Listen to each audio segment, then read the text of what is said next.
Arsenal are top of the Premier League, of course, after that victory against West Ham. Meanwhile, drama at Stamford Bridge. That late winner from Esteval giving Chelsea the 2-1 victory over Liverpool. And as we said at the top of the show, it's been a while since Mario Melchiot has been on. Oh, boy. Wait a minute. Of his predictions. Liverpool, top of the table. Arsenal, second. Mo Salah to be the top goal scorer. Cole Palmer to be player of the year. And Bournemouth to get relegated. We won't talk about Bournemouth and their big surprise start to the season, Mario, but we will obviously talk about the possibility, if I gave it to you now, would you change your pick from Liverpool to Arsenal? Arsenal always been on my mind. It won't No, don't give me that rubbish. Surprise. You said Liverpool. But Arsenal was on his mind. Listen, it's been on my mind. I'm going to be honest with you. Why Liverpool? Because, why can I not be honest? It doesn't hurt me. Look, because I thought Liverpool won the league last season, so you think they're going to kick off better than what they're doing now. Arsenal clearly going to get their striker. Gilchrist, he comes in, and that is the chop that they needed. That is the only jinx that they were waiting for. Okay, they get that, and the team looks now, everybody can score. Everybody's trying to, impress. Madueke goes there, like all the players. Okay, Shaka came back, injury, all that kind of stuff. But what I'm talking about, Arsenal always been a team that we have to, but we always talk about Arsenal only about one thing, what happens in December. And that's the same thing I'm saying. December is for me the key thing for Arsenal. But do I think they can win it? Oh, yes, of course. I don't think that was my question. My question was, do you change your mind now as to who will win it? I like you, though. I like you. Look at that smile on your face, man. Why are you smiling? Because I love you, Mario, and I love the fact you're avoiding my question. Okay, you know what? I'll leave it the way it is for now. So you think Liverpool are going to rally. Why have they started so badly, Mario? What has been the problem that you have seen, the number one concern if you're a Liverpool fan, from what we've obviously witnessed over the last couple of months? So many players in a team that are very important for that team to make that next step. And the difficulty is we talked about, remember last season, we talked a lot about, for example, Trent Alexander-Arnold. The problems and this and that. Okay, the kid goes away. Now we see how much of a miss he is for that team. You understand? Then we talk about Ritz is there now. Great young talent. We cannot dispute that. But we are waiting for him to kick off. Why? Because I don't want to jump into the next game, but if I look at certain things, I'm waiting for him to bring something in the team. Salah's gone quiet. I don't know why, you understand, and I think he is probably the biggest picture we got to focus on, because regardless of the new boys coming in, this is the biggest one I'm focusing on. Salah was quiet because people started to understand. This is not something new, what is happening, because, okay, we know what Cucurella said about the game, that he said, we planned it, we gambled on it, but away from that, Salah is too quiet. We don't like Salah quiet like this, because when a footballer is that great and doing that many great things, I don't like him quiet like this. Isn't it funny? We were sat here last year talking about Real Madrid have brought in one of the best players in the world. They're going to run away with the league. Look what Liverpool have done this summer. They brought in some of the best players around, great business. They're going to run away with the league. We saw it with Real Madrid, the change of personnel there. Toni Kroos, of course, leaving. And we're seeing it now with Liverpool, aren't we? That on paper, as great as it is to have these names come in, arguably better players, in reality, to get this team to gel is going to take time. And I suppose the question is, will they gel? Will this bear fruit? I think eventually they will, but I will also say that we cannot underestimate the importance of acknowledging that this is a team sport. Yeah. And in order for a team to be successful, the pieces have to fit. And you cannot sacrifice the balance of your group so that you can fit in 5 or 6 attacking players at the same time. And so this is when the manager has to make tough decisions. I am not going to sacrifice the balance of the team. I'm not going to sacrifice the strength of this team through the midfield. And this is what happened a lot with Liverpool. You have a lot of attacking players that are kind of getting on each other's way, getting on each other's space.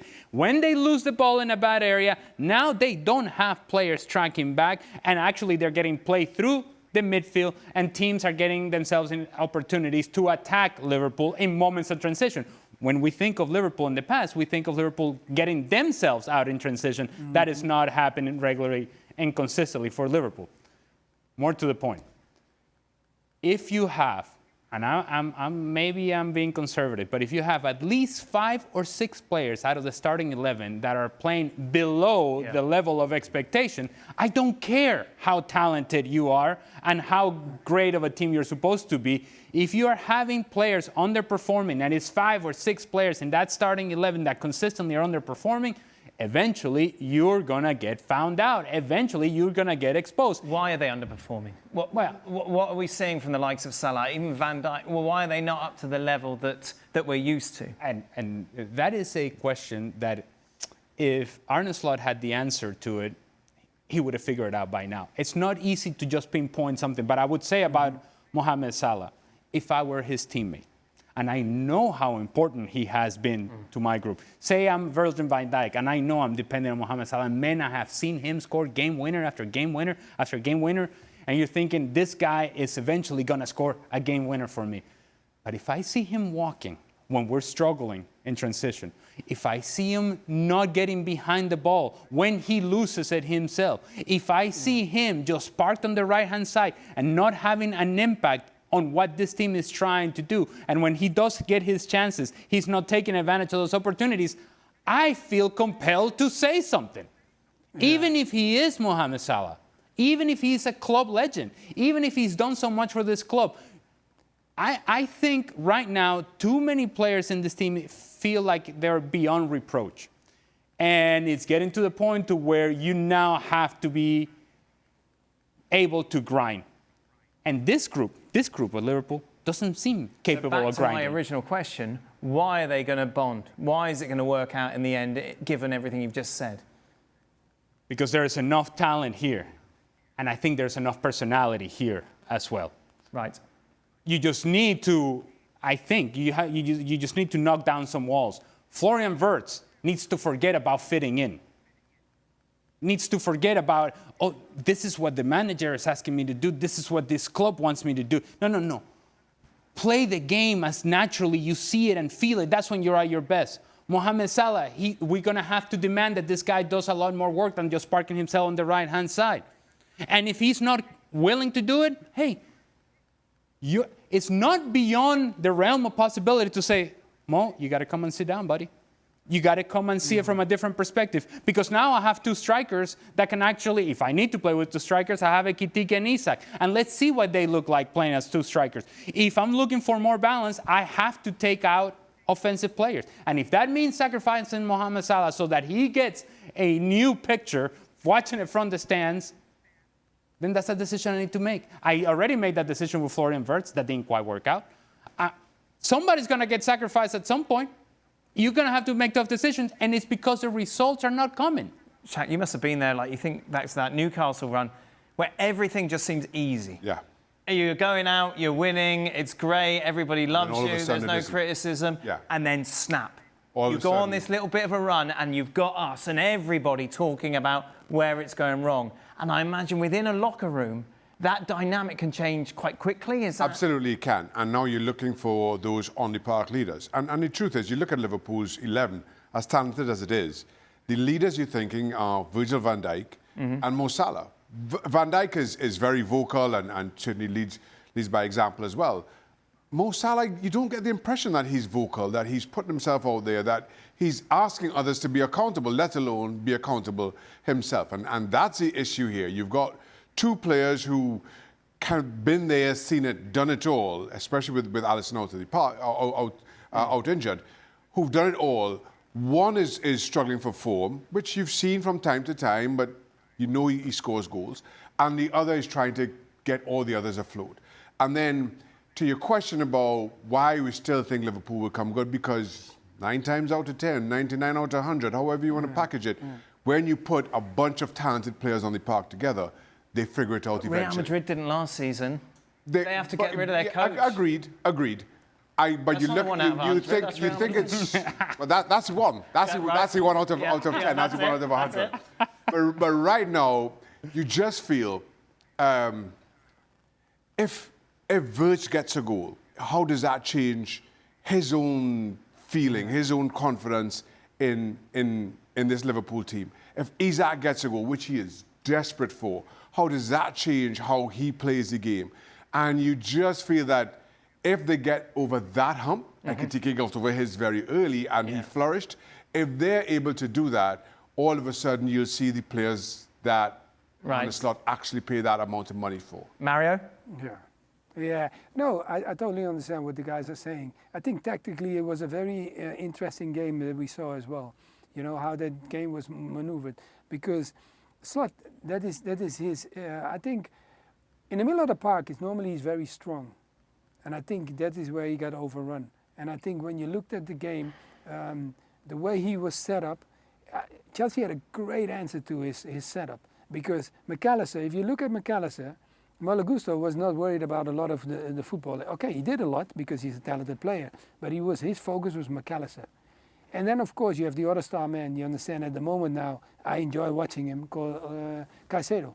The way Caicedo plays, if you take Caicedo out of the Chelsea team, you lose a big percentage of ball winning, tackles, fighting back, and dictating the rhythm of the play. And I think that was the biggest difference because he's clearly one of the best players in that team at the moment. But I felt like they had no answer to that. And when we talk about Salah, look, if you score, we will never talk about it. Because last season, he did the same thing. He had the conversation with Slot, and Slot said, okay, he asked him, he said, look, if you want me to do more backtracking, I might not be delivering the goals as much. But when you saw him in the game, the easiest trick for Salah, not for me, but for Salah, is going inside and hitting it far corner, goal. And, whoa, in the game, it was not coming off. People start even complaining. You never see his teammates complaining to him because he was always delivering. Meanwhile, Mario, let's talk about the winners from that game, shall we? Your former club, Chelsea, of course. Arguably one of the best performances we've seen under Enzo Maresca. Is that fair? One of the best for sure. I mean, the way he starts sprinting at the last goal is definitely one of the, the best. He has that confidence that he wants to go very direct. I know they have other players like Gitten and all that, but they are sometimes a little bit bumpy with the ball yet. They don't have that confidence yet. But this kid, 18 years old, you come from Brazil, come to a new city, and then straight away, first game an assist that was on Enzo's head, and then the second one now you do this. I mean, you cannot start better than at any club, I think. I hope only when you're that young for him to stay cool and just keep progressing because he's very talented. Yeah, what a way to get your first goal for Chelsea. It's how do you stop Erling Haaland when he's in this? It was brilliant to see. Like you look at the strength that he used, and then to have the finish as well in what proved to be the winning goal for City. Answer of whoever tried to stop him was Rudiger. When I saw him against Madrid, it was Rudiger. The way he played him, he kind of gave him the feeling like the battle is on. And Rudiger is the only one that I saw that could do that. Because all the other defenders that tried against him, he will score, and if he doesn't score, he almost looks like the problem is his and not the problem of the defender, that you are that good. No, he looks like, okay, I didn't have a good game, and that's what I like about him. That's why it's very, very difficult to stop him. Can I ask you a question, Shaka, that will upset City fans? Ooh, here we go. Is there part of you, if you're Erling Haaland, who joined the club at its peak, and seeing it the way it's trending at the moment, that thinks maybe he could do better elsewhere? No. I don't think... There's not that temptation there to look at another club? No. And you saw that in his commitment to Manchester City and signing 9 years. But my point is, when you're a player like Erling Haaland, you've committed to one club, and it means as much as this club does to him. But you're the best striker in the world, but you're not playing for a team. But so you're right now. Your only thought, your only responsibility is to getting Manchester City back to where they were winning European titles. But you're trying. You're scoring all the goals. It's everyone else talking about. I understand that may be what you would be thinking. No, but we saw his frustration after Monaco. I get it. And I understand all of that. I can't persuade you that. No,